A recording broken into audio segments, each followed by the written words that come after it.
Olá pessoal, olha aí a gente de novo em mais um capítulo, né? Dessa vez vamos ver água, ok? Vamos lá? Aquela reforçada de novo, né? Meu nome é Cláudio, tenho o nome do Fernando, mas não mande e-mail para ele, tá, gente? Ele certamente não vai responder. E vamos seguir com a nossa aula aí. Todos os seus sonhos podem se tornar realidade se você tem coragem para persegui-los. Ou seja, né? É, é só não fazer tipo aquela pessoa, né? Nossa, nunca ganhei na loteria. Pô, seria tão bom se eu ganhasse na loteria. Só que nunca jogou, né? Então, pô, tem um sonho, tem um desejo, faz por onde? Corre atrás. Como dizia um professor meu, né? É, quem quer alguma coisa na vida dá um jeito para conseguir. E quem não quer, arruma uma desculpa. Então, tá com desejo de algo, corre atrás para realizar seu sonho, gente. Vamos lá na nossa visão geral e o roteiro que nós vamos seguir, né? Estamos ainda no ensino fundamental, tá, gente? Isso aqui vai ser molinho para todos. Mudança do estado físico, ar saturado, aqui é uma novidade. Água e temperatura, como é que elas se relacionam, né? Temperatura do ponto de orvalho, algo interessante também. E ciclo hidrológico, né? Que a gente fica vendo aqueles anúncios aí para poupar água, aquela coisa toda. Vamos ver esses tópicos aqui. Bom, como eu falei, agora um momento de ensino fundamental, né? Mudança de estado físico da água. A água existe na atmosfera em seus três estados físicos: gasoso, que é o vapor de água; líquido, nuvens, nevoeiro, chuva, chuvisco; ou sólido, geada, gelo, neve, granizo, tudo que lembre isso. Apesar que a gente ainda vai ver o capítulo de nuvem, eu quero já aproveitar e fazer um adendozinho aqui, tá, gente? Nuvem. A nuvem é a água no seu estado líquido ou sólido, ou os dois misturados. Nunca no estado gasoso. Gasoso é só vapor de água, tá? Mas a gente vai ter um capítulo só para isso, então lá a gente vai dar uma reforçada nisso aí, ok? Mudanças de estado físico, né? Então eu tenho lá o sólido, o líquido e o gasoso. Bom, vamos fazer aqui um processo de... Deixa eu pegar aqui meu apontador, né? Vamos fazer os processos aí de sólido para o líquido, líquido para o gasoso, e assim vamos voltar, ok? Então, ó, do sólido para o líquido é um processo de fusão. Do líquido para o gasoso, vaporização. Eu estou aqui só relembrando isso para vocês, né? Que vocês realmente já sabem tudo isso aí de cor, né, gente?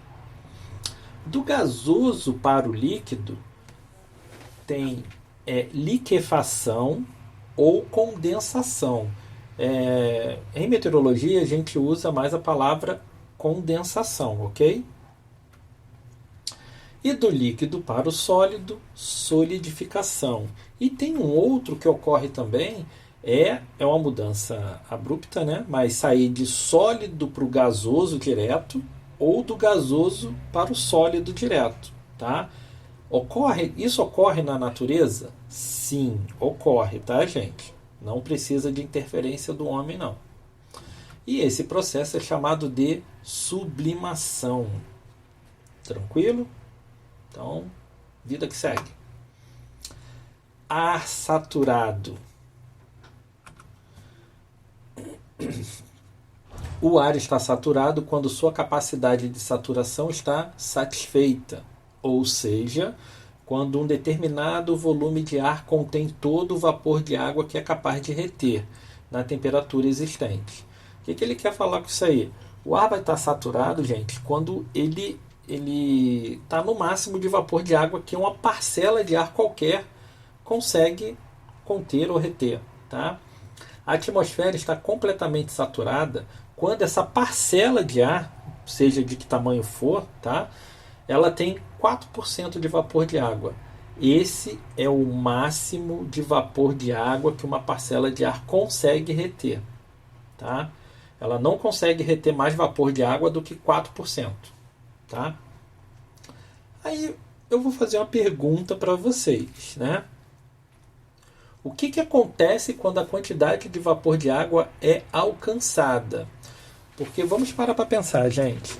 Eu vou ter uma superfície, né, terrestre, que vai estar evaporando lá, né? Tá jogando vapor de água para a atmosfera e vai lá, vai jogando. Aí 1%, 2%, 3%, deu 4%.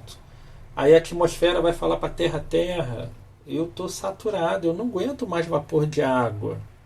Não mande mais. O que a Terra vai responder para a atmosfera?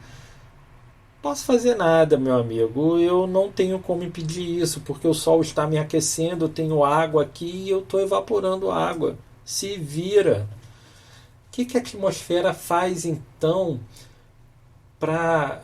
com esse excesso de vapor de água que está vindo?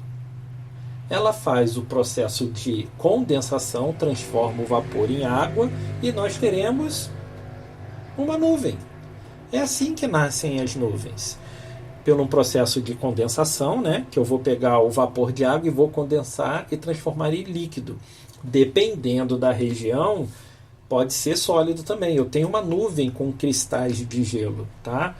Mas a solução da atmosfera para continuar recebendo vapor de água e não estourar o limite que ela aguenta é pegar esse excesso de vapor de água e condensa ele e eu vou começar a ter a formação de nuvem. Tá legal, galera? Água e temperatura.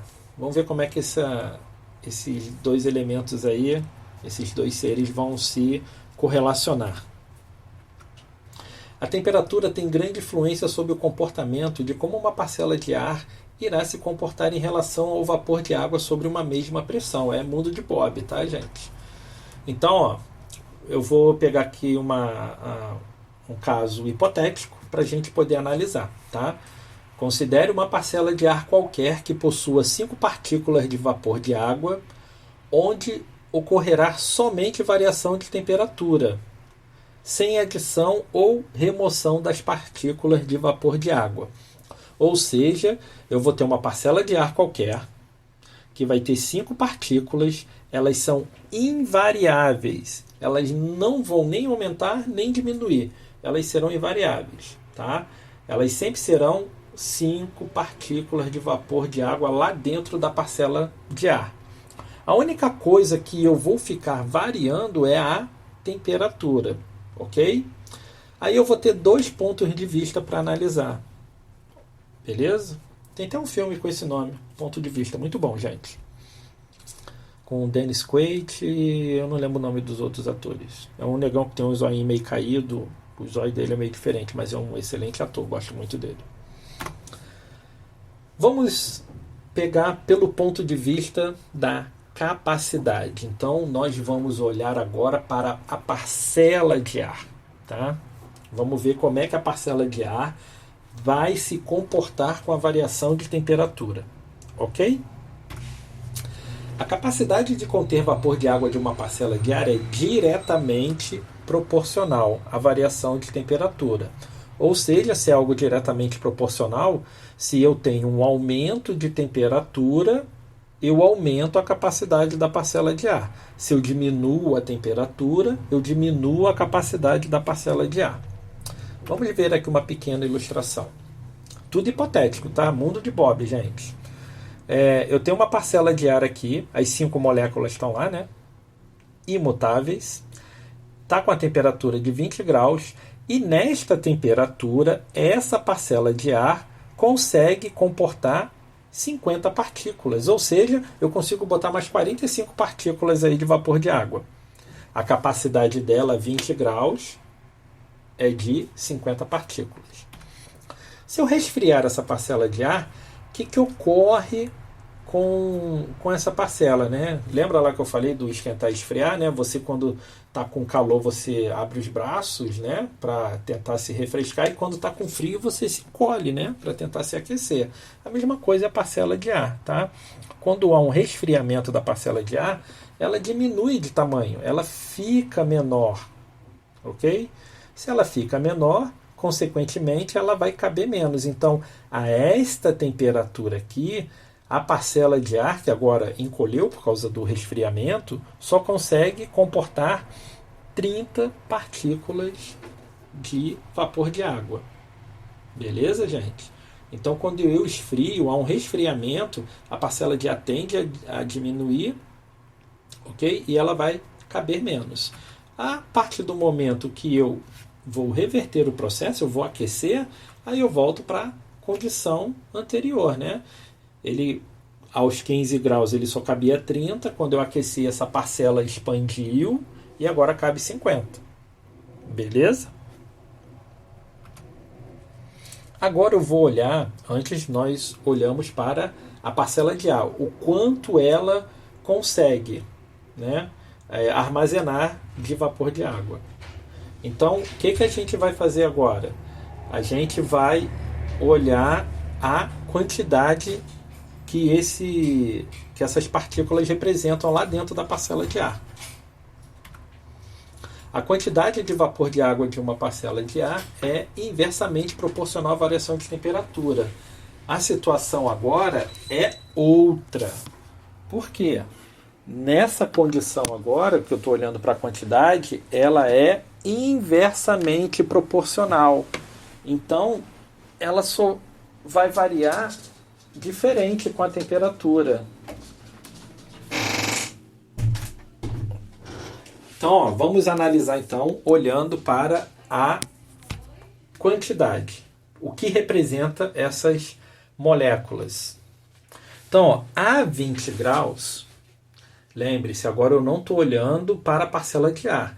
Eu estou olhando para quem? Eu estou olhando o que essas moléculas, as 5, que são invariáveis, tá? Representa dentro dessa parcela de ar. Nesta temperatura, as 5 moléculas, como a parcela de ar está maior, ela representa 1%. Ok? A hora que eu resfrio, a parcela de ar diminui, não diminui? Então, aquelas mesmas 5 moléculas agora estão ocupando um espaço maior. Eu não botei nem tirei vapor de água, mas pelo motivo da parcela de ar ter encolhido, agora essas moléculas de vapor de água estão ocupando um espaço maior. Então, nessa temperatura, as mesmas 5 moléculas estão ocupando uma porcentagem maior dentro da parcela de ar. Ok? Por isso que é inversamente proporcional. Ó. Eu estou a 20 graus.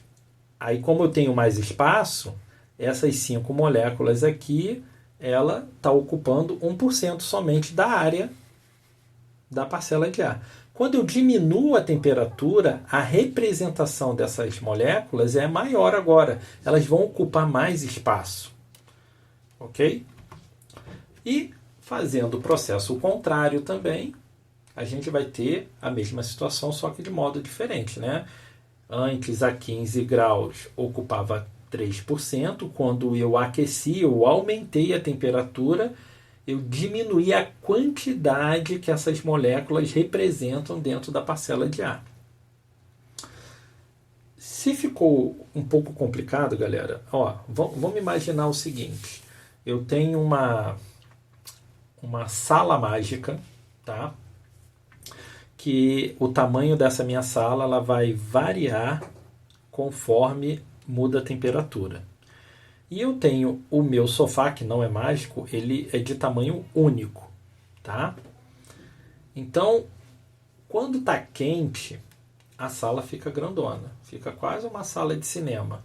Aí o seu sofá vai ocupar um espaço pequeno lá dentro, certo? Aí esfriou, a sala diminuiu. Quando a sala diminuiu, o sofá vai ocupar agora mais ou menos espaço? O sofá vai ocupar mais espaço. Então é mais ou menos assim que funciona. O sofá é invariável, a sala aqui aumenta e diminui. Então, só para reforçar, em relação, eu vou voltar aqui um pouco. Em relação à capacidade é diretamente proporcional, porque conforme eu aumento a temperatura, eu aumento a capacidade. Se eu diminuir a temperatura, eu diminuo a capacidade. E em relação à quantidade, é inversamente proporcional. Se eu aumentar a temperatura, eu diminuo a quantidade que aquele vapor de água representa dentro da parcela de ar. Se eu diminuir a temperatura, como a parcela de ar diminui, a quantidade representada pelas moléculas de ar agora vai aumentar. Por isso que é inversamente proporcional. Ok, galera? Então vamos dar continuidade? Outro dado importante é que quanto maior a quantidade de vapor de água, menor será a densidade dessa parcela de ar. E quanto menor a quantidade de vapor de água, maior será a densidade. Isso aqui é um Discovery Channel aqui para vocês, ok? Temperatura do ponto de orvalho, outra coisa importante também que nós vamos ver. É a temperatura que um volume de ar deve atingir para tornar-se saturado com o vapor de água nele existente, em uma mesma pressão. É o mundo de Bob. A temperatura do ponto de orvalho é sempre comparada à temperatura do ar, a fim de permitir a determinação do teor de umidade atmosférica. Então, o que é a temperatura do ponto de orvalho?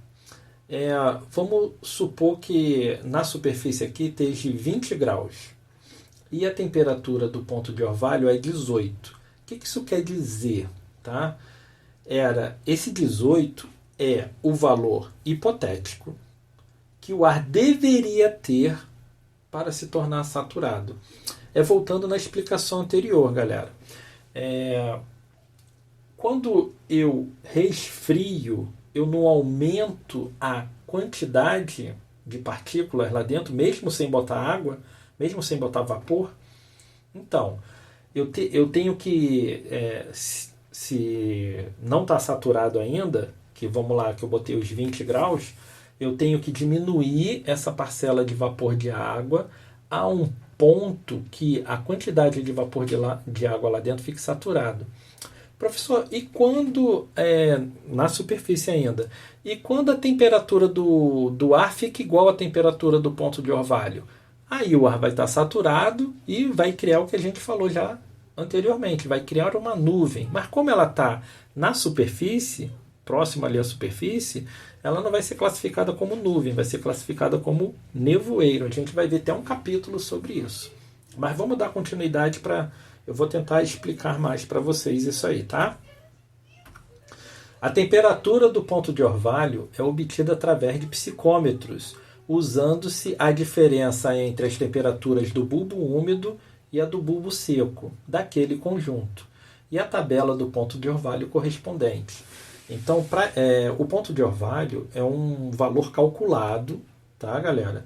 Em que eu vou usar um psicômetro, né, que é um aparelho específico que eu vou coletar a temperatura do bulbo seco, que é a temperatura do ar, e a temperatura do bulbo úmido, que é manipulada, e junto com uma tabela de ponto de orvalho correspondente daquela área. Tá legal? Eu vou continuar explicando aqui, vocês vão entender. Aqui do lado, ó, que acabou de aparecer aqui, ó, temos o psicômetro, tá? Como é que é feito? Esse aqui é da idade da pedra, tá? Que esse aí você segura aqui nessa haste para poder rodar ele. Eu vou explicar como é que funciona. Eu tenho do lado aqui esquerdo a temperatura, o bulbo seco.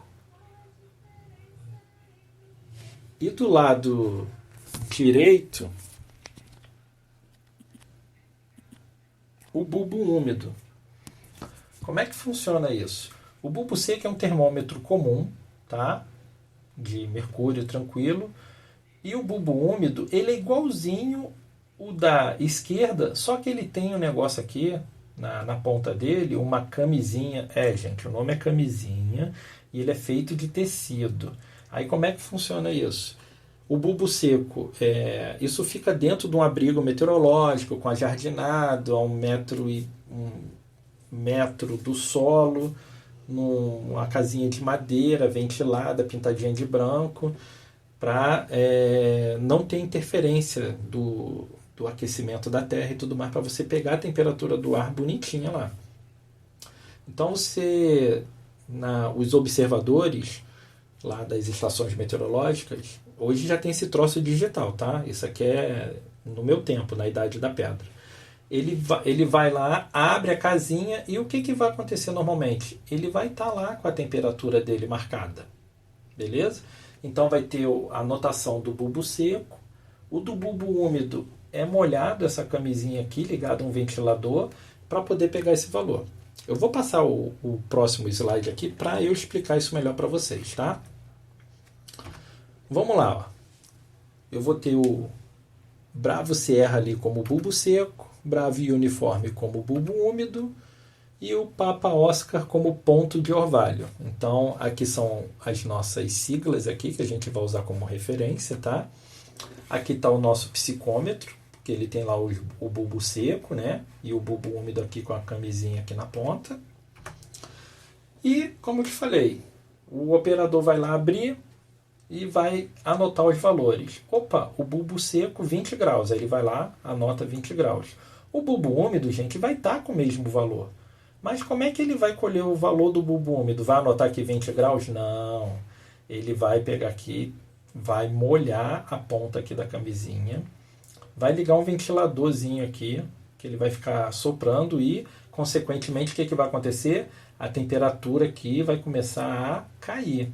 Só que vai chegar um momento que eu posso ligar uma turbina e não há variação dessa temperatura, ela vai ficar estagnada no valor. Aqui são todos valores hipotéticos, tá, gente? Então, vamos supor que deu 17 graus, aonde parou a temperatura no bulbo úmido.